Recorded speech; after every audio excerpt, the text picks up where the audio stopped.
Bonjour, je vais parler du 10e épisode de Gotham.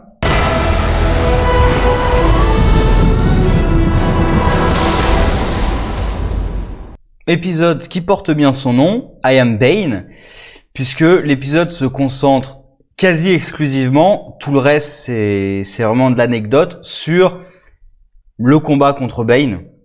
Alors combat vraiment one-sided, comme disent les anglophones, puisque Bane est une menace invincible contre laquelle on ne peut rien faire.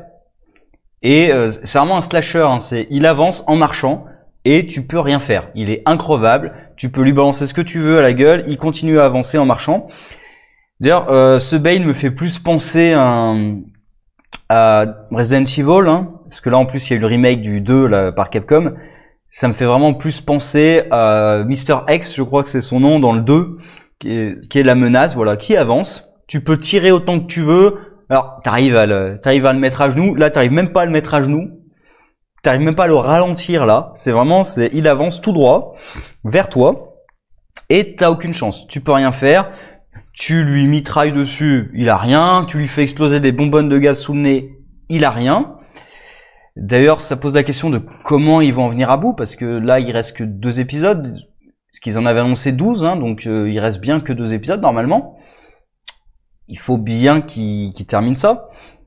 Ce qui est d'ailleurs le problème global, qui est celui qui m'inquiétait et qui se réalise sur les méchants. Bane et Walker, qui vient de se révéler comme Nyssa Al Ghul, qui est donc en fait, c'est exactement le même truc que dans Dark Knight Rises. Ils veulent détruire la ville pour se venger de Bruce Wayne parce qu'il a tué Ra's al Ghul. Ce que déjà je trouvais un peu débile dans Dark Knight Rises, surtout le plan des méchants qui était pas très clair et un peu grossier sur certains points. Et là, j'ai exactement la même chose, sauf que en pire, en plus, Nyssa Al Ghul, elle sort vraiment de nulle part. Franchement, on savait pas que Ra's avait une fille, ou en tout cas, peut-être on le savait, mais moi je m'en souvenais plus en tout cas, peut-être, mais je crois même pas qu'on le savait. Et surtout, le plan de Nyssa, c'est de venger la mort de quelqu'un qui voulait se faire tuer.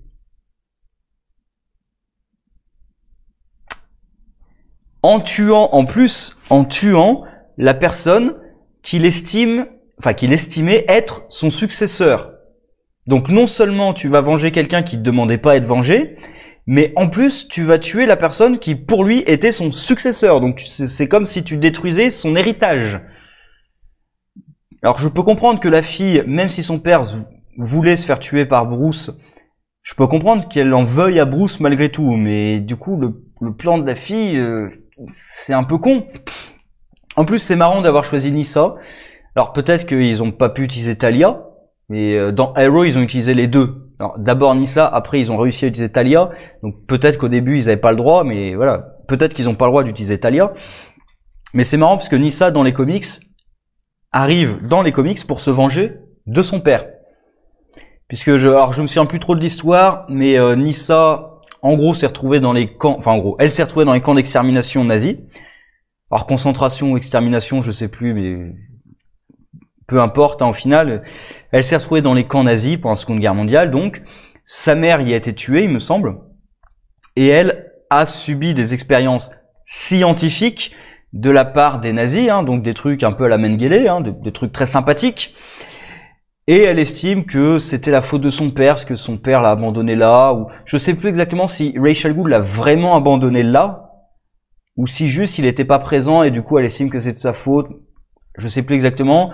Et il me semble qu'aussi elle avait des pouvoirs d'immortalité un peu comme son père. Il me semble qu'il y avait un truc comme ça et c'est pour ça que les Allemands, les nazis d'ailleurs, ont fait des expériences sur elle. Il me semble qu'il y avait un truc un peu comme ça et que du coup, elle en veut encore plus à son père puisque, oui, si elle a souffert davantage encore que les autres, c'est parce qu'elle a des pouvoirs de régénération. Et bref, elle arrive pour tuer Ra's al Ghul, mais elle dure pas très longtemps non plus, Nyssa. Et de toute façon, Ra's al Ghul est ressuscité à un moment ou à un autre. Et ce qui m'amène à un deuxième point sur la débilité de son plan, Ra's al Ghul peut être ressuscité. On l'a vu. Et il a déjà été ressuscité. Et d'ailleurs aussi, il pose une question, c'est pourquoi est-ce que Nyssa était pas là quand il fallait ressusciter son père? Là, elle veut le venger, mais le jour où il fallait le ressusciter, elle était pas là. Sérieusement. Du coup, forcément, elle débarque de nulle part et tiens, je veux venger mon père. Et tu veux pas le ressusciter plutôt? Pourquoi tu veux le venger? Ressuscite-le. On l'a déjà ressuscité. Pourquoi tu le refais pas en fait? Ça marche qu'une fois ou non? Peut-être, hein, je sais pas. C'est de la magie, donc ta gueule c'est magique, mais elle pourrait chercher à ressusciter son père, pardon. Ou peut-être, hypothèse, mais j'y crois pas trop. Peut-être qu'ils vont révéler à la fin qu'en fait elle fait ça pour accomplir la vision de son père, puisqu'on voit que la ville en feu, bah c'était la vision qu'a eu Ra's juste avant de se faire tuer. Et pour lui, c'était la vision qui indiquait que Bruce allait devenir le Dark Knight. Donc c'est aussi pour ça en partie qu'il s'est laissé tuer. Parce que même si Barbara a pris la main de Bruce, clairement Ra's avait pas envie de survivre à cette nuit. Hein. C'était prévu. Puisque pour lui, le but c'était que Bruce devienne le Dark Knight. Donc peut-être qu'il y aura un retournement et que sa fille est là pour s'assurer que Bruce devienne le Dark Knight en le challengeant justement. Je sais pas. On verra précisément ce que ça donne.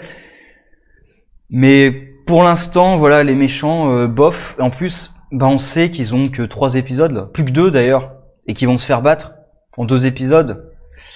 Donc forcément, au niveau charisme des méchants, même Bane, ça aurait pu être intéressant, ça de travailler ça sur vraiment plusieurs épisodes, mais vraiment pas 2 ou 3, sur vraiment beaucoup d'épisodes, de montrer qu'il est invulnérable. Que quand il a un objectif, il y va et il y arrive. Si en plus on avait travaillé Bane avec Gordon, on lui avait donné plus de chair, parce que là ça a été vraiment trop rapide, si vraiment on lui avait donné plus de chair, si on avait vu, parce que je pense qu'on les verra jamais, si on avait vu des flashbacks de ce qu'il a subi dans sa prison, Peñadura je crois, ou Peñaduro, je sais plus, ça aurait justement donné un peu plus de corps, de chair au personnage, et le voir comme une menace invincible qui balaye tout sur son passage, ça aurait pu faire quelque chose, justement un peu genre à la Resident Evil de tu peux pas l'affronter, il faut fuir. Tu peux pas affronter ce personnage, t'as pas le choix. Sauf que ben là ça va un peu tomber à plat parce qu'il va se faire battre en 2 épisodes. Que nécessairement il va se faire battre en 2 épisodes. Parce que là en plus j'ai vu les trailers où il laisse suggérer qu'il va briser le dos de Bruce. J'y crois pas trop, hein. Vu le nombre d'épisodes, alors il a peut-être brisé le dos d'Alfred. Ça c'est un truc qu'ils adorent faire. Hein. Comme Bane a brisé le dos de Bruce une fois, ils adorent qu'ils brisent le dos de Bruce 10 000 fois. Parce qu'en plus, même dans les comics, parce que c'est un problème que j'ai avec le film Dark Knight Rises, c'est que Bruce se remet le dos en place, même dans les comics, où on a des super pouvoirs et tout. Bruce est resté dans une chaise roulante pendant 1 an, en temps de comics et en temps réel. Donc même là, il a mis du temps à se soigner, et d'ailleurs, aucune technique médicale pouvait vraiment le soigner. C'est des super pouvoirs qui l'ont soigné, donc voilà. Il y avait un côté un petit peu réaliste, avec des gros guillemets quand même, sur sa blessure.